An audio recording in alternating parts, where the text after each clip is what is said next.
बहुत दिनों पहले की बात है। प्रतापगढ़ राज्य में देव प्रताप नाम के राजा रहते थे। उसके राज्य में किसी चीज की कमी नहीं थी। राजा थोड़ा सनकी होने के कारण कभी कभी वो भारी मुसीबत में पड़ जाता था। एक दिन राजा अपने मंत्री सोमदत्त के साथ गांव में घूमने निकला। सोमदत्त, वहाँ इतनी भीड़ क्यों लगी है? अभी वहाँ चलकर देख लेते हैं हुजूर। भीड़ के बीच जाकर देखा तो एक बुढ़िया जादू का खेल दिखा रही थी। मेहरबानो कदरदानो, ये एक अंडा है। मैं अपनी जादू से इस अंडे से कौवा निकाल कर दिखाऊंगी। और उस बुढ़िया ने अपना डंडा उस अंडे पर घुमाया। अंडे से कौवा निकलकर आकाश में उड़ने लगा। अरे वाह, देखो कौवा आकाश में उड़ा जा रहा है। सचमुच ये तो कमाल की जादूगरनी है सोमदत्त। हम महल जा रहे हैं, तुम इस जादूगरनी बुढ़िया को महल लेकर आओ। हम महल में ही जादू देखेंगे। जी हजूर, अभी लेकर आता हूँ। कुछ देर बाद सोमदत्त उस बुढ़िया को लेकर दरबार में पहुंचा। महाराज, मैं जादूगरनी बुढ़िया को ले आया। जादूगरनी, हमें कोई ऐसा जादू दिखाओ जो आज तक किसी ने नहीं देखा हो। अगर जादू हमें पसंद आया तो बहुत इनाम देंगे, नहीं तो सर कलम कर देंगे। राजा की बात सुनकर जादूगरनी बुढ़िया पहले तो कुछ डर गई। फिर उसने अपनी झोली से एक शीशी निकाली। हुजूर, इस शीशी में जादुई पानी है। इसको पीकर अपनी इच्छा से कोई भी पशु या पक्षी बना जा सकता है और फिर गजर शब्द बोलकर अपने असली रूप में लौट सकते हैं। लेकिन हम तुम्हारी बात पर कैसे यकीन करें? हुजूर, आप किसी को भी पिलाकर देख सकते हैं, आपको सबूत मिल जाएगा। हाँ, ये ठीक रहेगा। सोमदत्त, तुम इस जादुई पानी को पीकर कोई पक्षी बनकर दिखाओ। मैं महाराज? हाँ, पहले तुम्हें पीना पड़ेगा। अगर तुमने नहीं पिया तो हम तुम्हारा सर कलम कर देंगे। हजूर, मुझे शक है कहीं इस शीशी में जहर ना मिला हो। पहले इस बुढ़िया को ही पिलाया जाए। जहर और शीशी में आपको यकीन नहीं होता तो मैं पी लेती हूँ। ये कहकर बुढ़िया ने थोड़ा सा जादुई पानी पी लिया। उसे पीते ही बुढ़िया चिड़िया के रूप में परिवर्तित हो गई और फिर आकाश में उड़ गई। अरे, बुढ़िया सचमुच चिड़िया बन गई। ये तो सचमुच जादुई पानी है। सोमदत्त, इस शीशी में जहर नहीं है, इसलिए अब तुम इसे पीकर कोई जानवर बनकर दिखाओ। सोमदत्त ने उस शीशी में से थोड़ा सा जादुई पानी पीकर कहा, ए जादुई पानी, मुझे हिरन बना दे। लेकिन सोमदत्त में कोई परिवर्तन नहीं हुआ। राजा हैरान होकर देखता है। सोमदत्त, ये क्या हुआ? बुढ़िया इस जादुई पानी को पीकर चिड़िया बनकर उड़ गई, लेकिन तुम तो बिल्कुल नहीं बदले। अभी सोमदत्त ने उस शीशी पर लिखा हुआ पढ़ने की कोशिश की। महाराज, इस पर कुछ लिखा हुआ है, लेकिन मैं नहीं पढ़ सकता। यह उर्दू में लिखा है और उर्दू इस्लामपुर में लिखी और पढ़ी जाती है। सोमदत्त, अपने सिपाही को इस्लामपुर भेजकर वहाँ से किसी को बुलवाओ जो इसका लिखा पढ़ सके। जी महाराज, मैं अभी घुड़सवारों को इस्लामपुर के लिए रवाना करता हूँ। और उसी दिन कुछ घुड़सवार इस्लामपुर के लिए रवाना हो गए। 2 सप्ताह बाद घुड़सवार इस्लामपुर से एक मौलवी को लेकर आए। महाराज, इस पर लिखा है, इसे पीकर पूर्व की ओर मुंह करके सिर झुकाकर बोलने से मनचाहे पक्षी या पशु के रूप में परिवर्तित हो सकते हैं। लेकिन पक्षी बनने के बाद फिर अपने असली रूप में लौटने के बारे में कुछ लिखा है कि नहीं? हाँ महाराज, गजर शब्द बोलकर फिर से असली रूप में लौटा जा सकता है। लेकिन क्या? अगर कोई पशु या पक्षी बनने के बाद हंसने लगे तो वह गजर शब्द भूल जाएगा। गजर शब्द बोले बिना अपने असली रूप में नहीं लौट सकेगा। 5000 अशर्फियां देकर मौलवी को विदा किया।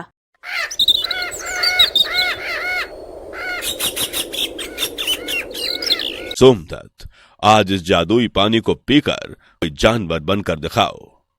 मंत्री सोमदत्त ने जादुई पानी पीकर पूर्व की ओर सिर झुकाकर कहा, ए जादुई पानी, मुझे हिरण बना दे। अगले पल सोमदत्त हिरण बन गया। अरे, ये तो कमाल हो गया। अब तुम अपने असली रूप में आ जाओ। फिर अगले पल ही सोमदत्त गजर बोलकर अपने असली रूप में आ गया। कल हम भी इस जादुई पानी को पीकर कोई पक्षी बनेंगे। सोमदत्त पक्षी बनकर उड़ने में बहुत आनंद आएगा।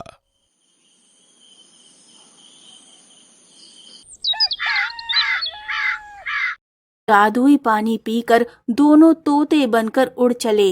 उड़ते उड़ते वो दोनों शहर के बाहर एक बाग में पहुँचे। वहाँ कुछ लड़कियाँ थीं। अरे प्रेमा, देख तो इस पेड़ पर कितने अच्छे फल लगे हैं। काश ये मीठे फल हम भी पेड़ पर चढ़कर तोड़ सकते। उनकी बातें पेड़ पर तोते बनकर बैठे राजा और मंत्री ने सुन ली। सोमदत्त, अगर हम पेड़ से तोड़ तोड़ कर फल नीचे गिराएं तो ये लड़कियां फल खाकर बहुत खुश होगी ना? जी महाराज, हम ऐसा ही करते हैं। जब दोनों ने पेड़ से कुछ फल नीचे गिराए तो अरे ये तोते कितने समझदार हैं, खुद भी फल खाए और हमारे लिए भी गिरा रहे हैं। हाँ हाँ, सचमुच ये तो बहुत अच्छे हैं। मेरा दिल तो कर रहा है कि इस तोते को पकड़कर पिंजरे में पाल लूं। महाराज, हमने इन्हें फल खिलाए और ये लड़कियां हमें ही पिंजरे में कैद करने की बात कर रही हैं। सोमदत्त, कहीं ये हमें सचमुच कैद न कर लें। हमें यहाँ से भाग चलना चाहिए। फिर दोनों उड़कर अपने महल की ओर चल दिए। महल में पहुंचकर दोनों ने गजल शब्द बोला और फिर असली रूप में आ गए। आज की सैर बहुत मजेदार रही। कल फिर से कोई नया रूप लेकर नदी किनारे घूमने चलेंगे। हाँ हुजूर, कल हम कोई दूसरा पक्षी बनेंगे। इसी तरह राजा व मंत्री रोज किसी नए पक्षी का रूप बनते और घंटों आकाश में विचरण करते। सोमदत्त, समझ नहीं आता आज कौन सा पक्षी बना जाए। हाँ महाराज, चिड़िया, तोता, बुलबुल, मैना सभी कुछ बनकर तो देख लिया, अब क्या बना जाए। सोमदत्त, हम उस खिड़की से झांक कर देखेंगे। हमें जो भी पक्षी दिखाई देगा हम उसी का रूप धारण करेंगे। हाँ महाराज, ये ठीक रहेगा। राजा ने महल की खिड़की से झांक कर देखा तो वहाँ पर बगुले बैठे थे। क्यों ना आज बगुला बना जाए? जी महाराज, बगुला कितना अच्छा खूबसूरत पक्षी होता है। आज हम बगुला ही बनते हैं। वे दोनों बगुला बन गए। बगुला बनकर उड़ते हुए एक नदी के किनारे पहुँचे। देखो सोमदत्त, नदी किनारे कितना अच्छा मौसम है और पानी कितना साफ है। मेरा मन तो कर रहा है बस यूं ही घूमता रहूं। नदी किनारे सैर करते हुए उन्होंने एक बगुली को देखा। अरे सोमदत्त, ये बगुली एक टांग पर खड़ी क्या कर रही है? पता नहीं महाराज, इसी से चलकर पूछते हैं। बगुली के पास पहुंचकर, तुम एक टांग पर खड़ी क्या कर रही हो? तुम देख नहीं रहे हो, मैं नाच का अभ्यास कर रही हूँ। कैसे मूर्ख हो तुम। नाच का अभ्यास क्यों कर रही हो? क्या तुम्हें नाचना आता है? ओहो, तुम तो कुछ समझते ही नहीं हो। आज हमारी बस्ती में नाच की प्रतियोगिता है, उसमें सारी बगुलियां नाचेंगी। अच्छा, तो तुमने नाचना क्यों बंद कर दिया? हम भी तुम्हारा नाच देखना चाहते हैं। अभी नाचती हूँ, लेकिन पहले तुम कुछ पीछे हट जाओ। बगुले बने राजा और वजीर के पीछे हटते ही बगुली ने नाचना शुरू कर दिया। बगुली का नाच देखकर राजा और मंत्री दोनों हंसने लगे। दोनों को हंसते देख बगुली को गुस्सा आ गया। ये क्या बदतमीजी है, क्यों पागलों की तरह ही हंस रहे हो। दोनों ने हंसना बंद नहीं किया। बगुली क्रोधित होकर उड़ गई। बगुली के जाने के बाद भी वे दोनों काफी देर तक हंसते रहे। अरे वाह, आज तो मजा ही आ गया। देखा हुजूर, कैसे मटक मटक कर नाच रही थी। सोमदत्त, हंसते हंसते मेरा पेट भी दुखने लगा। ओह, मुझे तो भूख भी लग रही है। हाँ महाराज, अब महल में पहुंचकर भोजन करना चाहिए।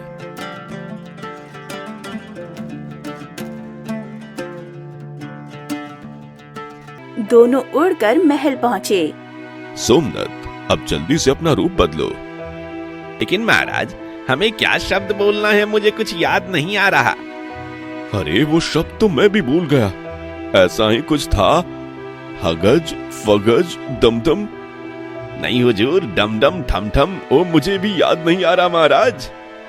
क्या करें सोमदत्त, अगर हम इसी रूप में अंदर जाएंगे तो वो हमें मार ही देंगे।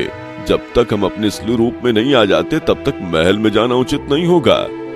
दोनों क्या करते। भूख के मारे दोनों फिर से उड़कर नदी की ओर चल दिए। नदी के किनारे पहुंचकर उन्होंने मछलियां खाकर पेट भरा और रात भी नदी के किनारे बिताई।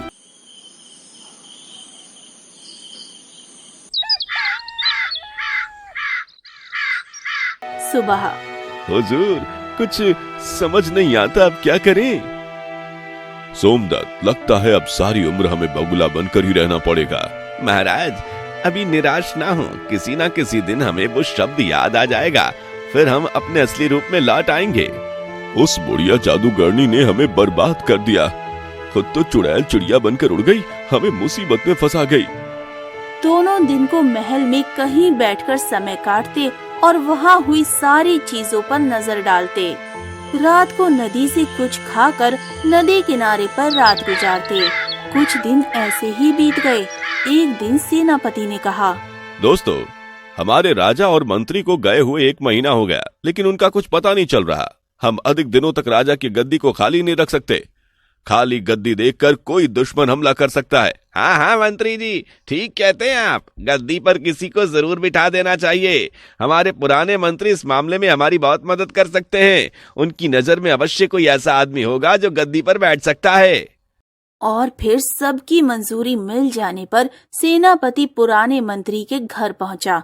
सारी बातें सुनने के बाद पुराने मंत्री ने कहा, हाँ, मेरी नजर में एक ऐसा आदमी है जो गद्दी पर बैठ सकता है। उसका नाम है मलिक जफर। वो लाल टोड़ी में रहता है। शुक्रिया, हम कल मलिक जफर को गद्दी पर बिठा देंगे।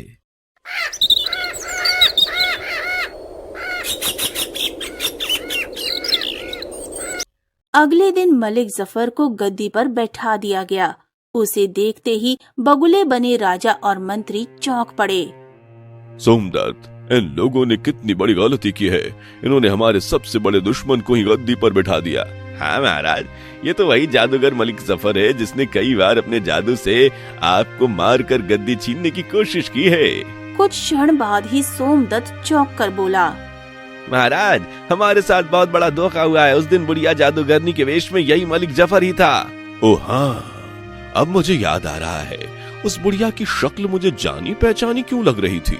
महाराज, मेरा तो दिल कर रहा है सीधा उड़कर इसके पास जाऊं और उसकी आंखें फोड़ दूं। नहीं सोमदत्त, ऐसा नहीं करना। वह तलवार से हम दोनों को मार देगा। अब हमें महल में नहीं रहना चाहिए, हमें कहीं दूसरी जगह चलना चाहिए। और फिर दोनों वहाँ से उड़कर चल दिए। दोनों उड़ते हुए बातें कर रहे थे। सोमदत्त, हमें इस्लामपुर चलना चाहिए। शायद हमें वहाँ पर वह मौलवी मिल जाए जिसने ये सारी बातें पढ़कर बताई थी। हाँ महाराज, आप ठीक कह रहे हैं। हमें उस शब्द के बारे में वो बता सकता है। कई दिनों तक लंबा सफर करके वो इस्लामपुर के पास एक नदी के किनारे उतरे। सोमदत्त, ये किसके रोने की आवाज आ रही है? हुजूर, अभी चलकर देखते हैं इस घने जंगल में कौन हो सकता है। कुछ दूरी पर उन्हें झाड़ियों के पास एक बगुली रोती हुई दिखाई दी। तुम क्यों रो रही हो? तुम्हें क्या दुख है? मैं इस्लामपुर की शहजादी जास्मीन हूँ। एक जादूगर ने मुझे बगुली बना दिया है। रो मत शहजादी, हमें पूरी कहानी सुनाओ, शायद हम तुम्हारी मदद कर सकें। मेरे अब्बा इस्लामपुर के राजा हैं। मैं उनकी इकलौती बेटी जास्मीन हूँ। कई महीने पहले मैं अपनी सहेली के साथ बगीचे में टहल रही थी, तभी वहाँ मलिक जफर आ पहुँचा। मलिक जफर मुझसे निकाह करना चाहता था, लेकिन मैंने मना कर दिया। इसलिए मलिक जफर ने मुझे जादू से बगुली बना दिया। तब से मैं बगुली बनी इधर उधर भटक रही हूँ। सचमुच तुम्हारी दुख भरी कहानी है, लेकिन तुम चिंता न करो, हमें भी उस मलिक जफर ने बगुला बनाया है। क्या सच? आपको भी उस जादूगर मलिक जफर ने आदमी से बगुला बनाया है? हाँ, सच और बिल्कुल सच। मैं प्रतापगढ़ का राजा देव प्रताप हूँ और ये मेरा मंत्री सोमदत्त है। लेकिन मैं आप पर कैसे यकीन करूं? क्या पता आप मलिक जफर ही हो। तुम ठीक कह रही हो शहजादी, हम तुम्हें कैसे यकीन दिला सकते हैं? सुनो सुनो, मुझे याद आया, बनारस की एक ज्योतिष ने बताया था जब कोई मलिक जफर के जादू से बना बगुला मुझसे निकाह करेगा तो हम दोनों अपने असली रूप में आ जाएंगे। ऐसी बात है तो मैं तुम्हारे साथ निकाह करने के लिए तैयार हूँ। राजा देव प्रताप और शहजादी ने कसम खाई।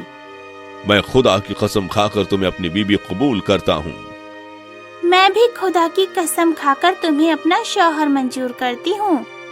तभी बगुली का सिर चकराया और वो गिर पड़ी। अरे ये क्या, ये बगुली क्यों गिर पड़ी?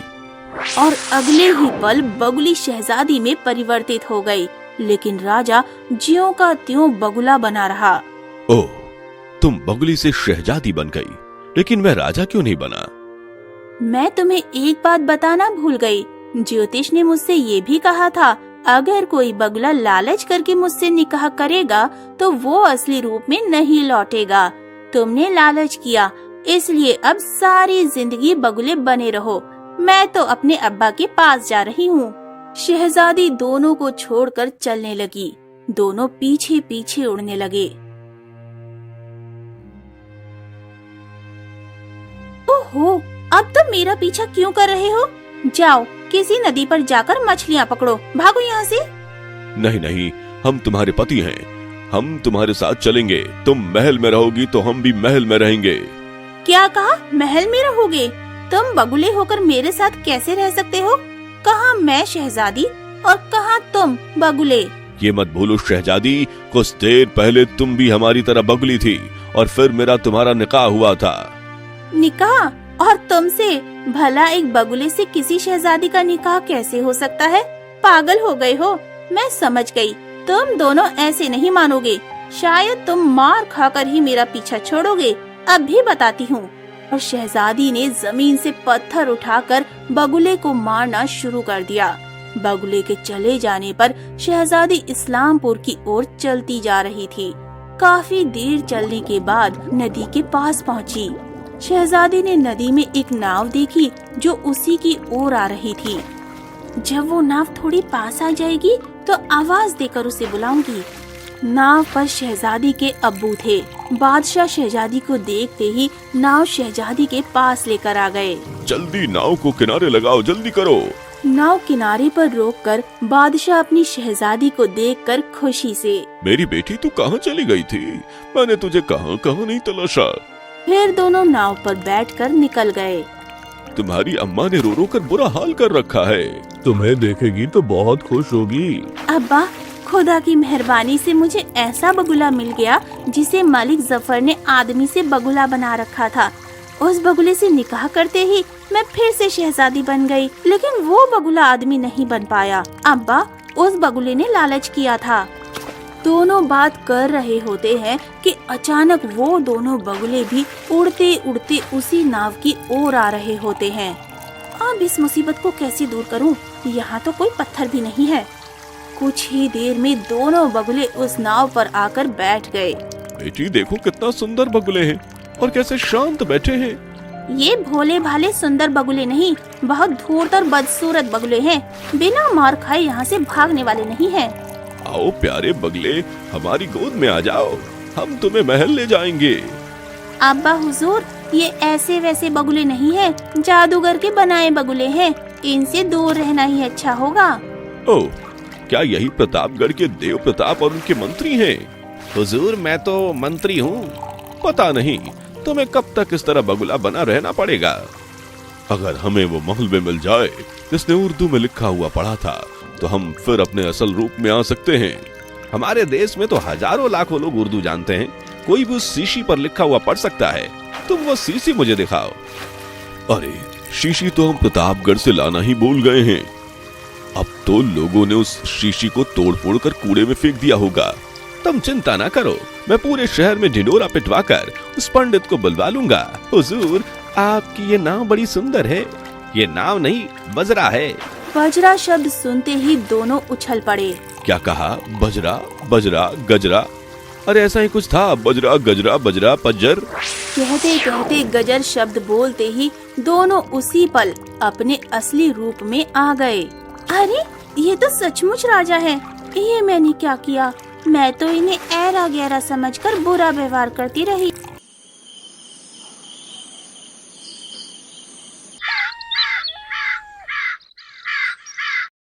बादशाह उन दोनों को भी अपने महल में ले गए और उनका खूब सम्मान किया।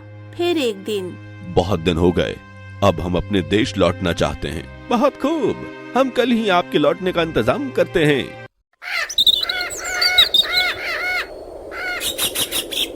राजा, मंत्री और शहजादी तीनों अपनी अपनी घोड़ी लेकर वहां से निकल पड़े। कई दिनों का सफर तय करके वो तीनों प्रतापगढ़ पहुँचे। वहाँ की प्रजा अपने राजा को देखकर बहुत खुश हुई। अरे देखो देखो, अपना खोया हुआ राजा आ गए।